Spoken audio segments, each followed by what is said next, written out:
В эфире телеканала «Якутия-24» актуальное интервью. Порядка миллиарда рублей зарабатывают контрабандисты на продаже останков мамонтов, найденных в Якутии. На арктических территориях, по оценкам экспертов, можно отыскать порядка 500 тысяч тонн костей древних животных. Пока их добыча контролируется слабо, по меньшей мере четверть оборота приходится на теневой рынок. Из-за этого потери несет и бюджет, и жители Якутии, и ученые. О том, как изменить ситуацию, какие предложения по решению этой проблемы сейчас обсуждают власти республики, мы узнаем у министра промышленности и геологии Якутии Максима Терещенко. Максим Викторович, здравствуйте. Добрый день. Спасибо, что вы выделили время и приехали к нам в студию. Вашим министерством, начиная с прошлого года, была разработана концепция развития сбора, изучения, использования, переработки и реализации палеонтологических материалов мамонтовой фауны. До этого времени, как на республиканском, так и на федеральных уровнях, была не одна попытка принятия поправок в закон о недрах, и так и самостоятельных законов, которые, к сожалению, не увенчались успехом. Что предлагается изменить на сегодняшний день? Я бы говорил сегодня не только об авторстве Министерства промышленности и геологии над этой концепцией, по которой сегодня ведет работу, а сказал бы о том, что тот документ, который разработан сегодня и который мы реализуем, то есть это и концепция, назовем ее просто концепция легализации добычи и экспорта мамонтовой фауны, и дорожная карта, что ее разработала рабочая группа, межведомственная рабочая группа, то есть в которой участие принимают помимо специалистов, руководителей Министерства промышленности и геологии, представители других министерств, то есть Министерство экологии, Министерство экономики, Министерство предпринимательства. Активное участие принимают общественники, депутаты и, несомненно, те люди, которые сегодня занимаются добычей и реализацией мамонтовой фауны. То есть все вот это вот в совокупности дало нам получить документ, который жизнеспособен, и его можно воплотить в жизнь. То есть и расписан он по конкретным шагам. Не что-то общее, да, там, внести изменения в закон. Указано конкретно, куда и что мы должны сделать. То есть рассмотрели подзаконные акты, рассмотрели процедурные моменты, которые на сегодня существуют. А в конечном счете сегодня этот документ направлен не на создание запретительных каких-то мер, а на создание прозрачных, эффективных рыночных механизмов, чтобы люди, которые сегодня смотрят в сторону серых, там, черных схем по этому вопросу, наоборот, как раз развернулись в сторону легализации. То есть им стало понятно, почему они должны смотреть на тот механизм, который предлагает государство и республика. А что конкретно предлагается изменить в этом законе? Ну, одни из первых направлений, то есть, которые на сегодня идут, то есть об этом говорил уже исполняющий обязанности председателя правительства, это создание торговой площадки, то есть на которую могут прийти как продавцы, так и покупатели, скажем так, бивни мамонта. И помимо этого, естественно, щипы и прочих, да, материалов. Что это позволяет? Это позволяет людям, которые занимаются сбором, в обход скупщиков прийти и реализовать то, что они добыли, то есть то, что они нашли по пути там, на охоту, например, по своим бытовым каким-то надобностям. Это позволяет компаниям, которые занимаются, также принести свой товар и на законных основаниях его реализовать. При этом, поскольку мы приглашаем и обратную сторону процесса, то есть покупателей этого товара, то возникает здоровая, нормальная конкуренция. Соответственно, это позволит поднять цену и, соответственно, это позволит поднять доходы наших жителей, которые живут на этих северных территориях. Сегодня они не знают истинную цену того богатства, которое поднимают с земли. То есть они знают, что дорого, но не знают конкретно сколько. А здесь будет механизм на территории республики, где будут очевидные, понятные цены. То есть человек сможет принимать решение, продавать ему какой-нибудь компании по этой цене или не продавать. То есть мы ведем работу по тому, чтобы была легализация вот этого механизма, то есть чтобы люди, которые добывают, были бы трудоустроены, либо у них были договоры с фирмами. Мы ведем договор о том, чтобы были различные схемы приобретения торговой площадки у сборщиков бивни мамонта, то есть которые направлены на повышение конечной стоимости и, соответственно, доходов этих людей. Но это только один из этапов. После торговой площадки, то есть у нас еще есть ряд моментов, которые нужно реализовать, над которыми сегодня идет работа. Идет работа с депутатами по законодательным инициативам. Вот, кстати говоря, о депутатах по инициативе Галины Данчиковой в Госдуму внесен очередной законопроект по мамонтовой фауне, в который депутаты за передачу полномочий по повышению лицензии на добычу мамонтовой кости муниципалитетам.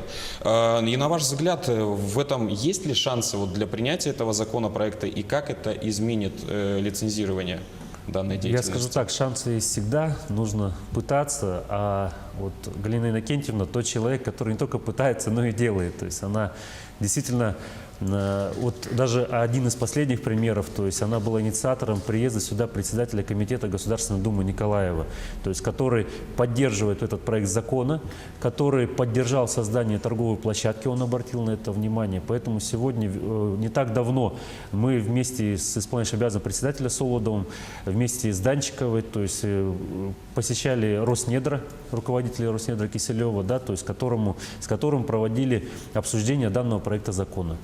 То есть есть определенные понимания, есть видение, ну, тут, естественно, предстоит длительная процедура, но надеемся, что осень покажет, да, свой определенный результат.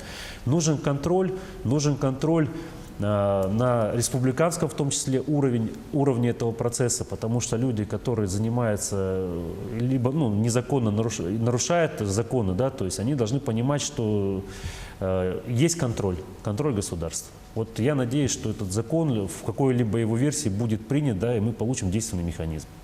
Вот вы затронули тему создания единого оператора в данной отрасли по сбору и переработке и экспорту бивни мамонта. Как это поможет наладить цены на рынке и вытеснить теневой бизнес с этой отрасли? Кстати, об этом моменте, да, то есть долго обсуждалось, вот чем хорошо, что у нас обсуждение было на различных уровнях с привлечением разных, да, сторон. Мы отошли от понятия генерального оператора, на которого будут сходиться все закупки и вся продажа. То есть мы именно создаем, то есть операторов может быть множество. Кто занимается скупкой, кто занимается реализацией, кто занимается добычей. То есть здесь ограничений никаких нету. Мы сегодня как раз отошли от этого пути и пошли по пути создания единой торговой площадки. То есть и, соответственно, порождение конкуренции за приобретение этого материала, да, создание прозрачного механизма. При этом торговая площадка, я отмечу отдельно, да, она будет получать минимальный процент. То есть за то, что организовывают эти процедуры. Соответственно, большая часть средств будет оставаться в республике, она будет оставаться у людей. Вот этот момент я хотел бы отдельно и отметить его, да, то, что мы поднимем цены. То есть если серый экспорт, он позволяет перекупщикам и конечным покупателям занижать их, то создание легального механизма позволит поднять цены и продажи, и, соответственно, покупки. То есть, А на какой стадии сегодня находится создание электронных площадок?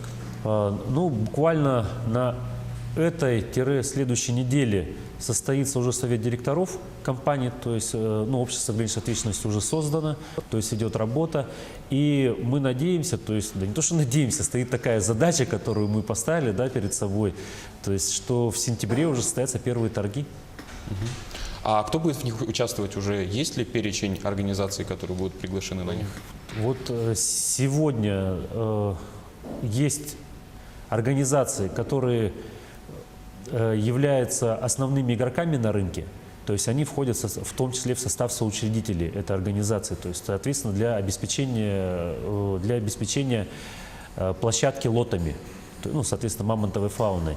А с обратной стороны сегодня идет работа, я, кстати, не отметил и хотелось бы отдельно об этом сказать, да, что активная поддержка со стороны Агентства Дальнего Востока по привлечению инвестиций, АПИ, так называемая, то есть, которая проводит работу по привлечению сюда покупателей в республику. То есть, в первую очередь, со стороны китайской стороны, потому что это порядка 86% экспорта приходится именно на Китай.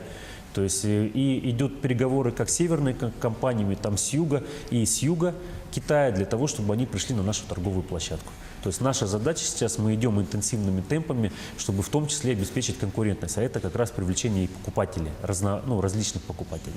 Максим Викторович, и очень такой щепетильный вопрос. Не секрет, что большинство соискателей бивней мамонта, местные жители арктических районов, они добывают это без всяких лицензий на данный момент и разрешений, чтобы прокормить, так сказать, свои семьи. Перекупщики покупают у них добытое в разы дешевле, как мы обсуждали это ранее, чем потом перепродают за рубеж. В случае упорядочивания этой системы нет ли опасности, что добытчики мамонтовой кости просто-напросто останутся без работы? Да нет, как раз, по-моему, наоборот. Упорядочить этого процесса, оно как раз и обеспечит работу этих людей. Я сейчас как раз выступаю перед вами, это есть возможность, да, то есть и сказать, то есть у нас любой гражданин может оформить себя как индивидуального предпринимателя, то есть и, соответственно, получить лицензию. Есть определенный процесс, но он вполне открытый. В Министерстве промышленности и геологии мы можем дать консультацию, как она получается. Если человек не хочет заниматься получением лицензии, поскольку это для него попутный сбор, он, соответственно, может заключить договор с теми компаниями, которыми занимаются добычей либо реализацией. То есть это может быть договор различной формы, там, наказание услуг, да, ГПХ, то есть либо официальный трудовой договор, если он занимается там, на постоянной основе. И все будет вполне легально. Есть компания, которая обладает лицензией, есть человек, который работает на эту компанию. Соответственно, он вполне легально будет получать тот доход, который ему положен. То есть и вознаграждение не тайное, не скрытое, а вполне понятное для всех. Максим Викторович, и очень коротко на Восточном экономическом форуме представят инвестиционный проект под названием «Создание Всемирного центра Мамонта». Есть ли интерес со стороны инвесторов к нему на сегодняшний день? Ну, я уже об этом сказал, что ведется работа как раз со стороны Агентства привлечения инвестиций по привлечению сюда заинтересованных сторон. Но не сказал об одном важном моменте. То есть мы ведем еще работу по созданию перерабатывающего производства на территории Торг-Ангаласы. То есть, соответственно, интерес, я думаю, будет, потому что сегодня есть дефицит, ну, для начала, скажем, слоновой кости, а, ну, как следствие, соответственно, мамонтовой кости на территории рынка. Поэтому интерес будет. Ждем. Максим Викторович, спасибо. А я напомню, что у нас в гостях был Максим Терещенко, министр промышленности и геологии республики. Поговорили мы сегодня на тему рационального использования мамонтовой фауны на территории нашей Якутии. Вы смотрели актуальное интервью. В студии работал Василий Раченко. Оставайтесь на телеканале Якутия-24.